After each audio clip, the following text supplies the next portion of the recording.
ఇంట్లో ఉన్న బంగారాన్ని విడిపించి ఆ రోజు ఆన్లైన్ రేటుకే మేము కొంటాం. Sharma gold company. ప్రముఖంగా మిమ్మల్ని తీసుకోవచ్చు. ఇక్కడ ఒక చిన్న ఎగ్జాంపుల్ గత 2 నెలల నుంచి మిమ్మల్ని నానా రకాలుగా ట్రోల్ చేస్తున్నారు. not ఆ ట్రోల్స్ మీద మీ ఒపీనియన్ ఏంటి?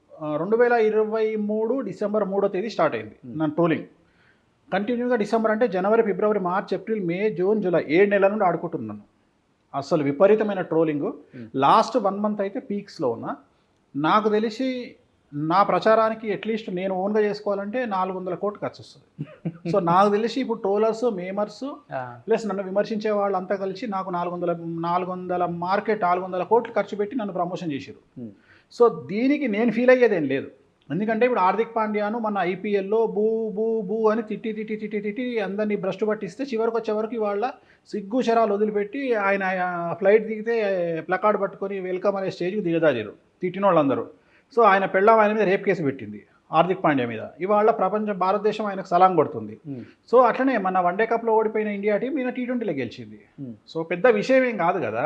ఇప్పుడు ఒక హాస్పిటల్లో ఒక డెడ్ బాడీ ఒక వ్యక్తి చనిపోయి ఒక డెడ్ బాడీని తీసుకెళ్తున్న సందర్భంలో మనం ఒక పేషెంట్ని తీసుకొని లోపలికి వెళ్ళంగానే ఆ డెడ్ బాడీని చూసి మనం వెనక్కి రాం కదా, మనోడిని తీసుకొని లోపలికి వెళ్తాం, వెళ్ళి అడ్మిట్ చేస్తాం. అట్లనే వేణుస్వామి చెప్పిన ఫెయిల్యూర్స్ డెడ్ బాడీతో సమానం. ఒకవేళ ఒక ఫెయిల్యూర్ అయినంత మాత్రాన మిగిలిన వాళ్ళు నా దగ్గరికి రారు, నన్ను ట్రోల్ చేసినంత మాత్రం నా దగ్గరికి రారు అని అట్లాంటి వాళ్ళు నాకు వద్దే వద్దు. నేను ఇంకా పెరిగిపోయారు. నేను వచ్చేసరికి ఫుల్ ఉన్నారు. అసలు నేను 1 అవర్ వెయిట్ చేశాను.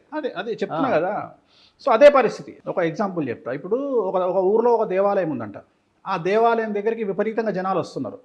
ఆ దేవాలయంలో ప్రసాదం తిని ఎదురుగా ఉన్నటువంటి చెత్త కుండీలో ఈ దొప్పలు అంటాం కదా, ప్రసాదం తిన్న దొప్పలు ఇస్తరాకులు వేస్తున్నారంట. అక్కడ కుక్కలు ఒక 4 తింటున్నాయి. ఆ 4 కుక్కలు అనుకున్నాయంట మనం గ్రామసింహాల మనల్ని ఎవరు పట్టించుకోవట్లేదు, జనాలందరూ ఆ గుడి వైపే వెళ్తున్నారు అంటే ఇంకో మేధావి కుక్క వచ్చి ఈ కుక్కలకు చెప్పిందంట, మీరు వెళ్ళి గట్టిగా మొరగండి, ఆ దేవుడి మన దేవాలయం ముందుకు వెళ్ళి మెట్ల దగ్గర నిల్చొని అరవండి, అరిస్తే ఎవడు రాడు అక్కడికి అని చెప్పిందంట. అంటే ఈ 4 కుక్కలు వచ్చి ఆ గుడి ముందరకు వచ్చి అరుస్తున్నాయంట, భయంకరంగా డైలీ అరుస్తున్నాయంట 15 రోజులు. ఈ విషయం ఆ నోట ఈ నోట ఉన్న చుట్టుపక్కల గ్రామాలకు తెలియంగానే రెగ్యులర్గా వచ్చే భక్తులు కాకుండా కొత్త భక్తులు వచ్చారంట దేవాలయానికి. నా పరిస్థితి అట్లుంది. రెగ్యులర్గా వచ్చే క్లయింట్ కాకుండా వీళ్ళు మొరగడం వల్ల కొత్త వాళ్ళు వస్తున్నారు ఇప్పుడు నా దగ్గరికి. అంటే నా క్లయింటేల్ పెరిగింది, నాకున్న ఇమేజ్ పెరిగింది. అంటే ఆలోచిస్తారు కదా. ఇప్పుడు ఎలక్షన్లు జరిగితే ఎగ్జిట్ పోల్స్ రిజల్ట్స్ ఫెయిల్ అయినాయి, సెఫాలజిస్టుల రిజల్ట్స్ ఫెయిల్ అయినాయి, అందరినీ వదిలిపెట్టి ఒక వేణుస్వామిని ట్రోల్ చేస్తున్నారంటే వేణుస్వామికి ఎంత విలువ లేకపోతే, క్రెడిబిలిటీ లేకపోతే వేణుస్వామిని ఎంత ట్రోల్ చేస్తారు ఒక సంఘటన జరగకపోతే? అవును, వేణుస్వామి చెప్పిన 98 జరిగినాయి, 2 జరగకపోతే ఇంత ట్రోల్ చేస్తున్నారంటే వేణుస్వామి దగ్గర సబ్జెక్ట్ ఉంది అని జనాలకు అర్థమైంది కదా. అర్థమైంది కాబట్టి జనాలు వస్తున్నారు. అంతే కదా. ఇంకా క్లయింటేల్ పెరిగింది. ఇంకున్న దానికంటే 20% బిజీ అయినాం. సో నాకు వచ్చే నష్టం ఏముంది? నాకు వచ్చే నష్టం ఏ లేదు. నాకు గట్క హ్యాపీ. తిరుమల తిరుపతి దేవస్థానానికి వెళ్ళాలన్న కోరిక అందరికీ ఉంటుంది. వెళ్ళిన ప్రతిసారి ఒక కోరిక కోరుకుంటాం ఆయన్ని. ఆయన చేయలేదు మళ్ళీ ఆయన దగ్గరికి వెళ్ళకుండా ఉండం కదా, వెళ్తూనే ఉంటాం కదా. సో కానీ మీలో బాగా నచ్చే పాయింట్ ఏంటంటే, బయట నాకు కూడా చాలామంది చెప్పారు, బయట మీ గురించి ఎక్కువగా మాట్లాడుకునేది, చాలామంది ఆస్ట్రాలజీలు ఉంటారు కానీ వాళ్ళు ఏంటంటే బయట ఒకలాగా లోపల ఒకలాగా ఉంటారు. బట్ ఈయన లైఫ్ స్టైల్ అలా ఉండదు. ఈయన చేసే పని జనానికి తెలుస్తుంది, పర్సనల్ లైఫ్లో చేసే పని కూడా ఆయన అలానే పోస్ట్ చేస్తారు, సోషల్ మీడియాలో వైరల్ అవుతూ ఉంటాయి. అది ఇంట్లో కావచ్చు, వేరే కంట్రీ వెళ్ళినప్పుడు కావచ్చు, లేకపోతే అంటే ప్రతిదీ కూడా మీది పబ్కి వెళ్ళినప్పుడు కావచ్చు ఎక్కడ దాచుకునేది ఉండదు. అంటే ఒక జీవితాన్ని ఎలా గడపాలో అలా గడుపుతారు. ఒక ప్రిడిక్షన్ చెప్పే వ్యక్తికి, ఒక ఆస్ట్రాలజర్కి అలా ఉండటం చాలా కష్టం. మీరు భిన్నంగా ఇలానే బతకాలని ఫస్ట్ నుంచి ఉందా, లేకపోతే మిమ్మల్ని మీరు మలుచుకున్నారా? నేను ఇలాగే బ్రతుకుతా, జనరల్గా నిజాయితీగా బ్రతుకుతా. నాకు నిజాయితీ అలవాటు. నాకు నిజాయితీ అంటే నేను నమ్మింది ఏంటంటే, మనం ఎవరికైనా చెప్పే ముందు అనుభవించాలి. సింపుల్. ఇప్పుడు ప్రతి ఒక్కడు విమర్శించేది ఏంటి? ఆయన జ్యోతిష్యం బాగుంటే ఆయన జ్యోతిష్యం ఎందుకు చెప్పుకుంటాడు, రైట్? అవును, జనాలందరూ చెప్పేది అదే మాట. నేను అందుకని ఏమంటున్నా, అరే నా జాతకం బాగుంది అని ప్రూవ్ చేసుకున్న తర్వాతనే జనాలకు జాతకం చెప్తున్నా. నా జాతకం ప్రూవ్ అంటే ఏంది? ఒక జాతకుడి దగ్గరికి, ఒక జ్యోతిష్కుడి దగ్గరికి జనాలు వచ్చే దేనికోసం?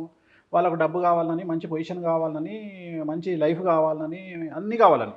సో అవన్నీ నాకు ఉన్న తర్వాతనే దానికి నేను చెప్పడానికి అర్హున్నైన. నేను అర్హున్నైన తర్వాతనే అందరికీ చెప్తున్నా. సో నేను ప్రూవ్డ్ జ్యోతిష్యుని. సో వీళ్ళేమంటారు, డబ్బు లేకపోతేనేమో జ్యోతిష్కుడి దగ్గర వాడికి డబ్బు లేదు, వాడి జాతకం బాగుంటే వాడు ఎందుకు జ్యోతిష్యం చెప్తాడు అంటాడు. ఒకవేళ డబ్బు సంపాదించుకుంటే జ్యోతిష్కుడు వాడు అంత డబ్బు ఎట్లా సంపాదించిండు అని విమర్శిస్తారు. సో ఈ కుక్కలకు మనం ఎందుకు ఆన్సర్ చెప్పాలి? మన పని మనం చేసుకుంటూ వెళ్ళిపోదాం. రైట్. అసలు నాకు రేంజ్ రోవర్ కారు ఉన్న విషయం కూడా నీ వల్లనే తెలిసింది సమాజానికి. అవును. అసలు లేకుండా అంతవరకు అసలు ఎవరికి తెలియదు. సరే నా లైఫ్ స్టైల్ నాది, నాకు పబ్ ఉండే అమ్మేసిన, సరే నాకు మెయింటెనెన్స్ కాలేదు, నా వల్ల కావట్లేదు, అమ్మేసుకున్నా. సో పబ్కి వెళ్ళడం అనేది మన కళామందిర్ కళ్యాణ్ బర్త్డేకి నేను పబ్కి వెళ్ళిన, ఆయన బర్త్డే రోజు వెళ్తే అదొక పెద్ద తప్పు అయినట్టు దాన్ని ఏదో అడ్డంగా దొరికిన వేణుస్వామి అని ట్రోల్ చేస్తున్నారు. అరే నేనే మందు తాగుతాను చెప్పుకున్నాక అడ్డంగా దొరికేది ఏముందిరా, నాకు అర్థం కాదు. జనాలకు పిచ్చి ఉండాలా, వెర్రా, నాకు అర్థం కాదు. నేనే చెప్పిన తర్వాత నాన్ వెజ్ తింటా పబ్కి వెళ్తా అని నువ్వు ఏదో కొత్త విషయం అన్నట్టు సన్నీ లియోన్ లిప్ లాక్ ఇస్తూ దొరికినట్టు దాన్ని ఒక sensational video. Sunny Leone lip lock ఇస్తే ఎవడన్నా సెన్సేషన్ అంటారా? సన్నీ లియోన్ 3000 వీడియోలు ఉంటాయి యూట్యూబ్ గూగుల్లో.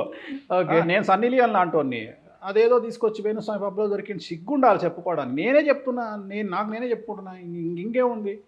నేను ఆస్ట్రేలియా పోయినా వీడియో పెడుతున్నా, బ్యాంకాక్ పోయినా వీడియో పెడుతున్నా. నా ఇష్టం, నా నేనేమో గుళ్ళో పూజారినా లేకపోతే ఊర్లో పురోహితున్నా? నాకు నియమాలు నిష్టలు ఉండడానికి. నేను ఒక ప్రొఫెషనల్ ఆస్ట్రాలజర్ని. ఆస్ట్రాలజర్కు రూల్స్ అండ్ రెగ్యులేషన్స్ ఏమి ఉండవు కదా. లేకపోతే నేను కూడా ఇవన్నీ బంద్ చేసి సన్యాసం తీసుకునేవాడిని. నేను ఆ టైపు కాదు. నేను భోగలాలస్తుంది, నా ఇష్టం వచ్చింది చేస్తా. నా సబ్జెక్ట్ వేరు, నా వృత్తి వేరు, నా ప్రవృత్తి వేరు. బరాబర్ చేసుకుంటా, ఎవడు వస్తాడో చూసుకుంటా. అవును. సో మీ జ్యోతిష్యంలో మీ సక్సెస్ రేటు అంటే ఏం చెప్పగలరు, ఎంతవరకు ఉంది? నా జ్యోతిష్యంలో లాస్ట్ 15 years తీసుకుంటే 97%. అంటే ఇప్పటి వరకు నేను చెప్పిన దాంట్లో 3% అంటే మొన్న ఎలక్షన్స్ అదే మెయిన్, అదే మ్యాచ్ కావచ్చు. అసలు మ్యాచ్ గురించి నేను ఎక్కడ మాట్లాడలా. అది ఫేక్. నేను ఎప్పుడు నేను మ్యాచ్ గురించి మాట్లాడలా. నేను తెలంగాణ ఎన్నికల గురించి మాట్లాడలా. నేను మాట్లాడింది ఒకటి ఆంధ్రప్రదేశ్ ఎన్నికల గురించి మాట్లాడిన దాంట్లో నేను సర్ది చెప్పుకోవడానికి నా దగ్గర చాలా ఉన్నాయి. ఎందుకంటే నేను కూటమి కూడా ఒకవేళ ముగ్గురు కలిస్తే జగన్ ఓడిపోతాడని చెప్పిన వీడియో కూడా ఉంది. కానీ నేను దాన్ని వాడట్లా.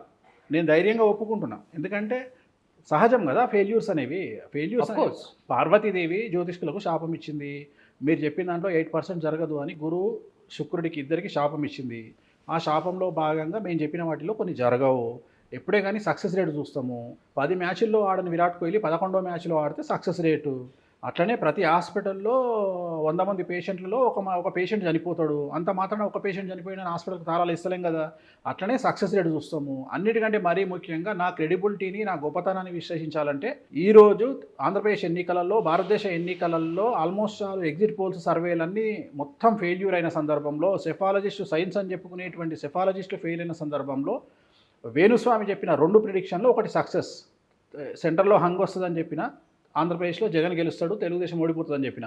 రెండిట్లలో హంగ్ వచ్చింది సెంటర్లో. నా ఇంటర్వ్యూలో కూడా చెప్పారు, ఇక్కడ ఓడిపోయినాము. సో ఏముంది, నా సక్సెస్ రేట్ అక్కడ కూడా గ్రేటే కదా. సుమన్ టీవీలో మీ పర్సనల్ అండ్ బిజినెస్ ప్రమోషన్స్ కోసం కింది నెంబర్కి కాంటాక్ట్ చేయండి.